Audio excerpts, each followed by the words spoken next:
শুভরাত্রি।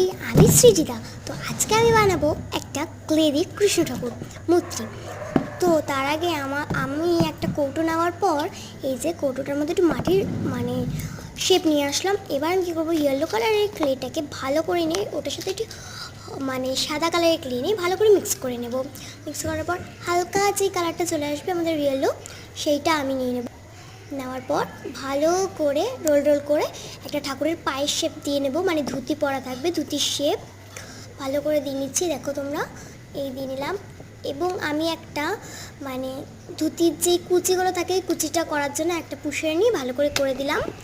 এবার করার পর এবার আমি এগুলোকে টাং টাং করে পুরো বডির ইয়েটা আমি টেক্সচারটা বানিয়ে নিচ্ছি। আর ধুতির যে কুচি ওইগুলো বানিয়ে নিয়েছি। ব্যাস বানানোর পর এই যে আমি একটুখানি অরেঞ্জ কালার নিয়ে মাজার সামনে একটুখানি দিয়ে দিলাম, যাতে একটু সুন্দর লাগে দেখতে, গ্লেজ দেয়, তার জন্য ভালো করে দিয়ে দিলাম। এবার আমি হলো গিয়ে ব্লু এবং সাদা মিক্স করে একটা একদম হালকা একটা ব্লু নিয়ে এসেছি। নেওয়ার পর হাত করে দিলাম। দেখো হাতটা আমি করে দিয়েছি ভালো করে।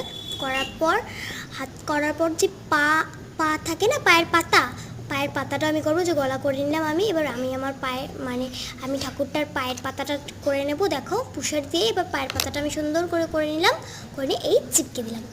আবার আমি সেম টু সেম ওই সাইজেরই একটা পায়ের পাতা বানাবো। পায়ের পাতা বানিয়ে ওই সাইডেও চিপকে দেবো। চিপকে দেওয়ার পর এবার একটু টেক্সচারটা আপনাদের দেখিয়ে দিলাম যে কীরকম হচ্ছে। এবার আমি কী করবো, এই যে হাত বানাবো, হাতের জন্য একটু নিয়ে হাতের মতো দিয়ে দিলাম। আবার একটা সেম টু সেম দিয়ে এরকম করে নিয়ে দিয়ে দিলাম। দেওয়ার পর এবার গয়নাগাটি পরিয়ে দিলাম আমি। গয়নাগাটি পরানোর পর এবার ভালো ফুটেছে। এবার আমি মুখ বানাবো। তো মুখটা বানানোর জন্য ভালো করে আগে দেখে নিলাম কয়টুকুনি করতে হবে। এই দেখুন কীরকম হয়েছে। সেটা করে মুখটা অবশ্যই বলবে, আসলে ক্লে দিয়ে তো অতটা ভালো করে বানাতে পারিনি, তাও জানি।